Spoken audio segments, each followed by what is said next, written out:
Hello and welcome to building the very last part of the Nators project, and that is the pop-up that I showed you before. So in this lecture, you'll learn how to build a nice pop-up with only CSS, and this time we're not using the checkbox hack for that functionality, but instead we're using the target pseudo class. But with this pop-up component, I don't only want to show you how this actually works, but I'll also teach you how to create boxes with equal height using display set to table cell. Plus, I want to give you some tools for text formatting, like creating column layouts and automatic hyphenation of words using the new hyphens property. Let's start by taking a detailed look how this pop-up actually works. So you open the pop-up by clicking on one of these Book Now buttons here that appears on one of these cards. Okay, so when we hit, we see that the background here basically becomes dark, right?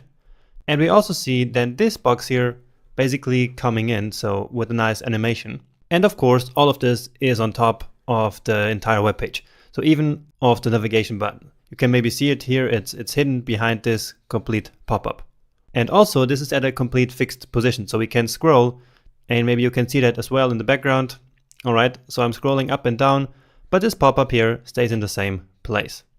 So we have an element which fills this entire part here, so the entire viewport, and then in there we have this box here, which is the pop-up itself. Okay, so let's start by coding that up in our HTML. And we can actually put this wherever we want on our markup, because it's not really tied to any of the sections or anything. So let's just put it here really at the end of everything, okay? So even after the footer, let's say. And so it's just a div, and I'm going to call it pop-up. Okay, and so that is for that dark background. And then in there we have the box itself. So pop-up, and let's call it content. So it's the content of our pop-up. All right, just writing pop-up here, because for now we're going to leave this one empty, and we'll just focus on styling that background and that box. So in order to make it look exactly like this.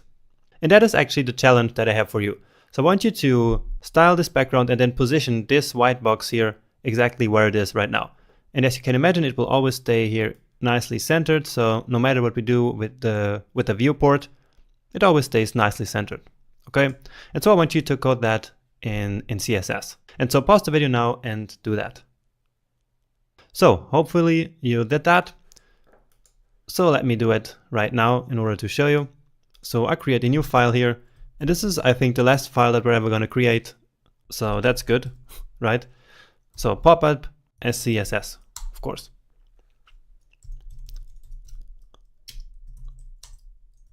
And don't forget it to include.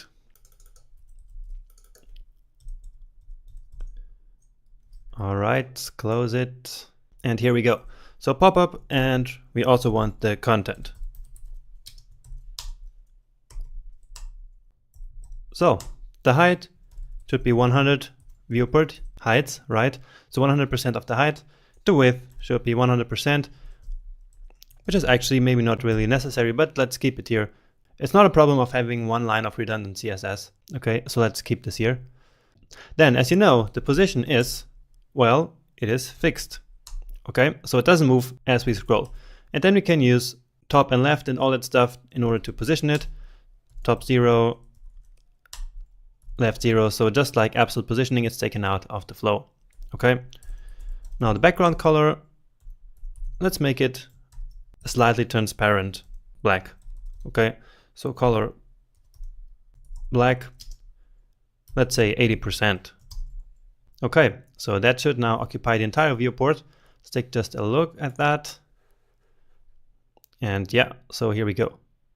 Well, actually not really what we want, because it's still here on top of this button, right? So we give it a really high z-index in order to fix that. So something like this, and that should help. All right, you see, so now it's really on top of the entire page. Okay, and now as for the content, let's start by giving it a width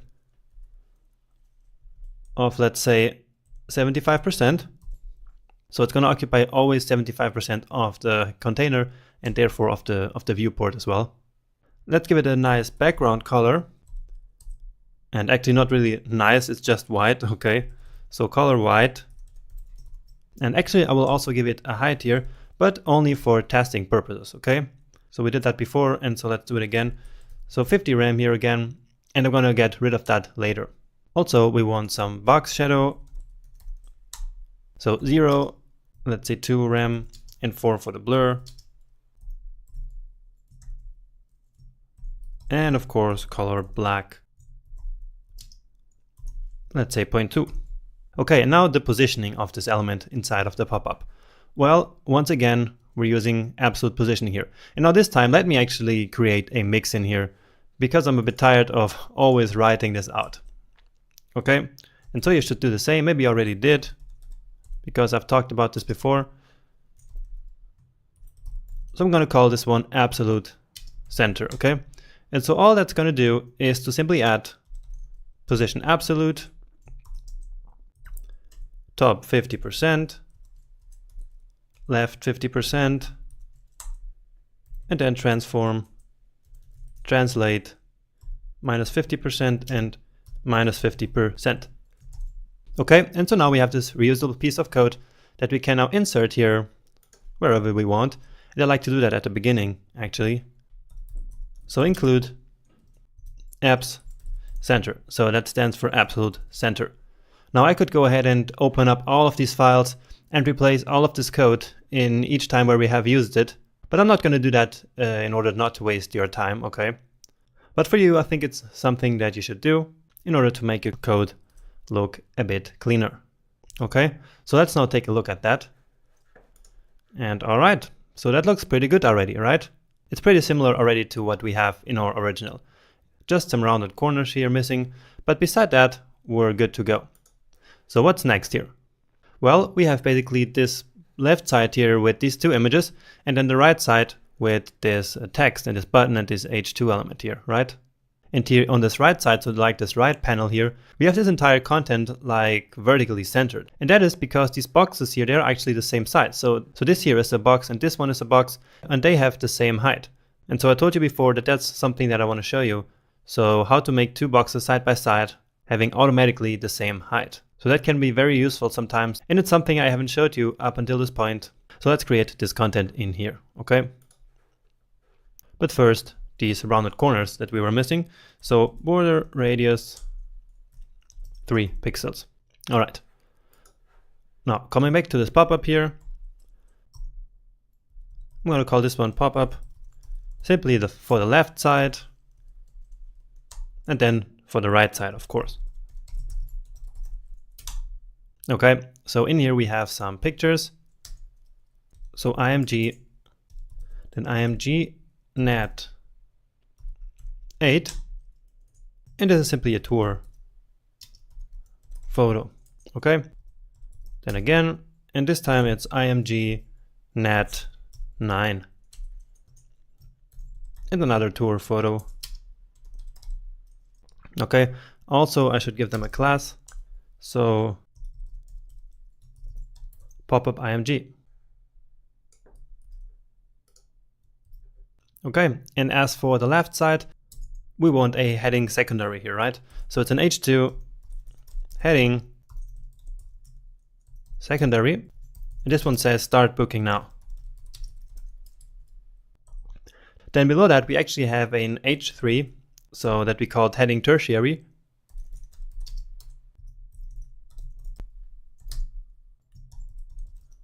Important. Then I'm using like a long dash, and that's something that I like to use, so I'm going to show it to you. So this is another one of these HTML entities that I use all the time.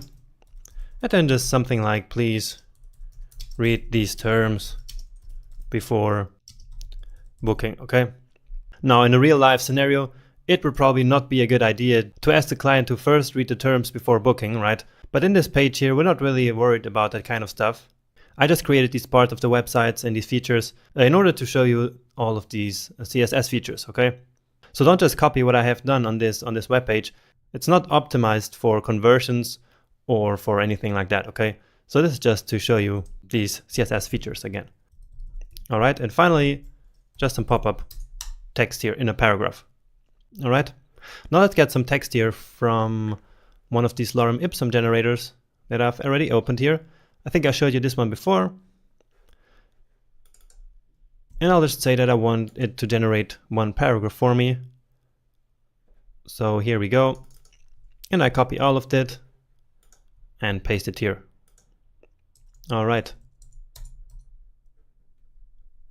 So that's a long line of text. Now actually I also want a button here, okay? So a dot button and button green, pointing to nowhere, at least for now. Okay, so book now. All right, so let's now format these. So left, right, image, and text, okay?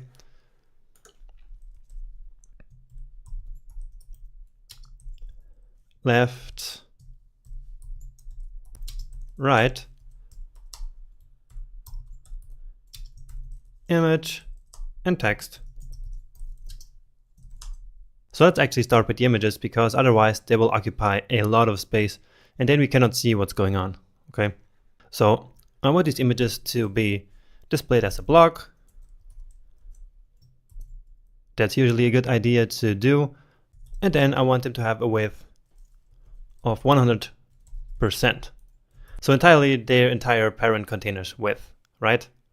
Now another thing that I should actually do here already is getting rid of this height. Remember, it was just for testing purposes. And so, yeah. Now the left part here, we wanted to have a width of 1/3. So basically 33.33333%. And it's not an exaggeration to put such a high amount of these numbers here after the comma, okay? So we can totally do that. And so this one should be the reminder of that. So 66.6666667, for example. 6 would also be okay, so it's not really important here.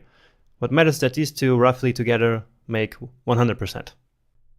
So let's take a look at that. Of course, it will not be really good, because now we want these side by side. And the first thing that comes to mind for doing that is to actually use float, right? So let me start by showing that to you. So float left and float left. Could be right as well, but it doesn't really matter because they have 100% together anyway, so that's not a difference. Okay, and now they're side by side, such as we wanted.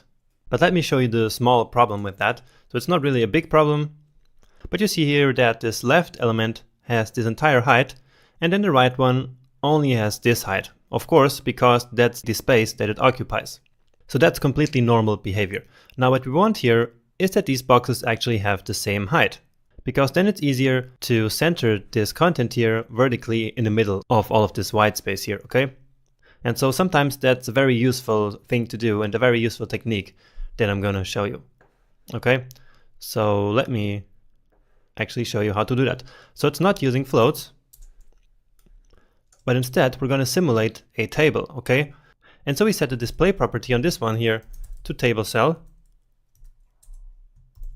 So on both of them, display table cell, and then the parent element, which is, remember, the content.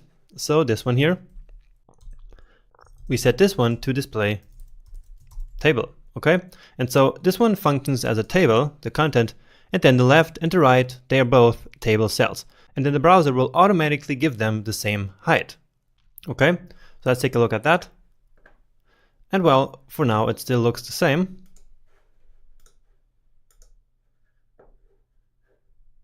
So content left and right, but you see that they now both basically here have the same height. And now all there's left to do is to use a property that we can use on tables, or on table cells actually, and this is called vertical align middle. Okay, so let's take a look at that now, and here we go. And so now we have two table cells basically, where this one here has its content aligned in the middle of the other table cell basically. Okay, so let's take a look at that here. All right, and so the height is actually still only 542. So only this blue box that you see here. And so technically they do not have the same height, but we can consider that they do, because when we use this vertical align then, they nicely align here like this. And of course there are others instead of middle. There is like top, okay, and so it works the same. And also bottom, I believe. Yep. And so we can do this kind of thing basically by faking that this is a table. Because if it was a real table, we would have to use the HTML elements for all of that. But by setting it using the display property, we are basically faking and saying that this is a table, while in fact it's not. Okay, so let's continue now formatting this, giving it here some nice padding. Actually, this is misspelled here. And another thing that I'm seeing here is that these images here overlap the border radius that we gave here, this one here, right? And so let's fix that as well. So do you remember how we do that with the image overlapping the border? Well, we did it before and it's not really difficult. All we have to do is come to the content here and say overflow hidden. And so that part of the image, which is overflowing this box, will not be visible anymore. And yep, maybe you saw it changing here. And so now it's gone and it works just fine. All right, now about the padding here in this right thing. Some padding at the top. And then on the sides, some more. So 5 rem in here. Then about the text, let's give it some font size of 1.4 only. 1.4 rem. And also margin at the bottom in order to create that space between the button and the text. Just making the word look right. And so here we go. Okay, so that looks pretty nice already. Let's just add some more spacing here to these two. And for that we can use our helper classes. So margin bottom, and I'm going to use the small and the medium one. Okay, so for the secondary heading we can add it in here, the medium one, and then here small. So that should look better. Or maybe, well, maybe not. We can put the small one here as well. Now it looks more consistent.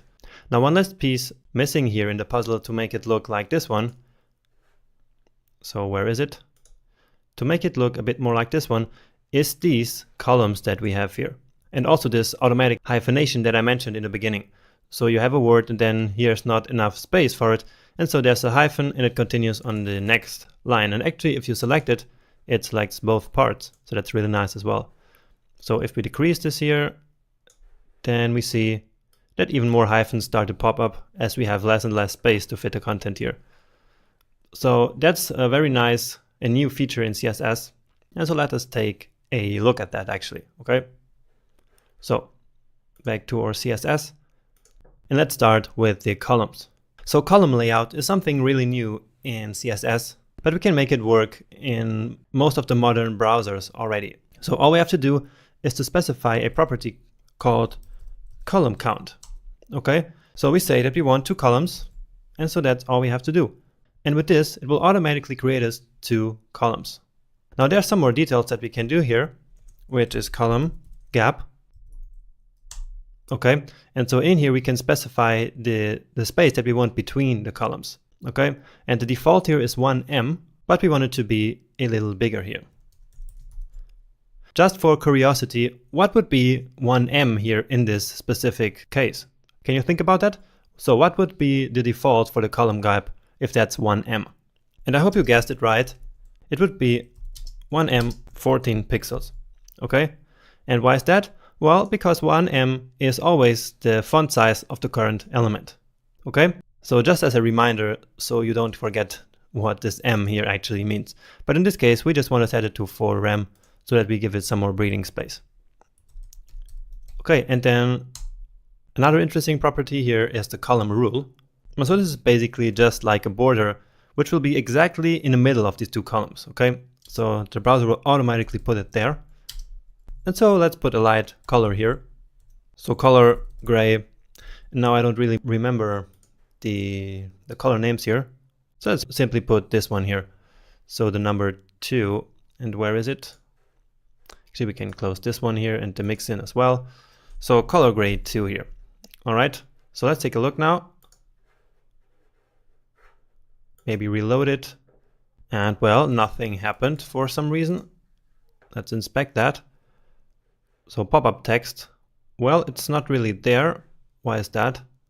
Well, everything should be okay. So let's try to reload this one more time. But for some reason, it's not really there.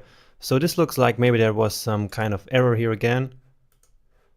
And okay, so color grade 2 does not exist. Why is that? Oh, okay, probably I misspelled it. Let's just get it here, copy it. Ah, okay, I forgot to call it light. All right, and so usually when something doesn't appear on the page, well, then it's most likely a CSS compilation error, okay? So that happens to us a couple of times now, but now it is finally working. Okay, and so here it is. So here are our two columns and our nice line here separating these two, okay? So let me show you what happens if we decrease the gap. And so at 0, of course, these two sides, they are then touching. And we could increase the count, of course. So 3 columns, 4 columns, 5 columns, and so on and so forth. So what you see here is the CSS automatically balances the height here of these columns. So you see that in the first column and the second column, they have the same height as they still have enough text to display. And then the last one here, where the text ends, well, then the rest of the column here is, of course, empty. And if you increase that, you will see the same thing happening so that the text is always nicely distributed here. Okay. Now I think we have a bit too much text here, so let's get rid of part of that. So this looks a bit weird right now. So maybe this part here, where is that? All right, so that should be better. And now the final thing that we want to do here is the hyphenation, and that one is really easy as well. So hyphens, and then there are 3 possibilities here. So the first one is none, which is basically the initial value, so the default. Then we have manual, so we could say manual, but that's not really useful, because if we say manual, then we can go to our text and automatically specify where we want hyphens to occur. So we can do that then here in our text and specify places where we want that to occur. But I think that's not helpful at all. And so I think the only thing that matters here for this hyphens property is to actually use auto. Okay, and so it will automatically figure out where to place the hyphens. Now, in order for this to work correctly, you have to actually define the document language here. So up here in the HTML, you have this language attribute, and in here, just set it to English if your website is English, and to your language if it's not. So you can just Google the code that you have to put here for your language. Okay. Now in this case, it's not really English. This is probably Latin or something. But you see that the hyphens are already working. Okay. So they are here in this word, in this one. And so yeah, so this is working already. And these two properties together, so the columns and the hyphens, this allows us to get closer to the traditional print designs, like a magazine layout or a real newspaper. And so that's why these properties were introduced. And you see that it also nicely changes here, the hyphenation and everything, as the width changes. And so yeah, this is already nicely responsive actually. Okay, so just one thing that I have to tell you in the end is that this actually needs a lot of prefixes in order to work in all the modern browsers. So we should give it a Moz prefix. Let's actually copy this. So for Mozilla, for Microsoft, so for Edge, and also for WebKit, which is basically Chrome and Safari. Because in some older versions, it will not work without this, okay? And actually the same thing here applies to the columns. So here we should have at least the Mozilla prefix, okay? So in Mozilla, it's not going to work without this prefix. And so we should add it. Now, we are now doing this manually just because I want to show you that you need these prefixes. But in the real life, you should not do it by hand. But instead, there are nice tools that you can use in order to do that. And one of them is called Auto Prefixer. But I'm going to talk a bit more about that later on in the course, okay? So for now, just remember that usually you shouldn't add the prefixes by yourself. I'm just putting them here now so that you know which property is supported in which browser. All right, and so I think we now have the styling part here complete. And so in the next lecture, let's then take care of the functionality. So basically opening and closing this pop-up, right? Because that's what's really missing in here. So let's move on now to that next lecture.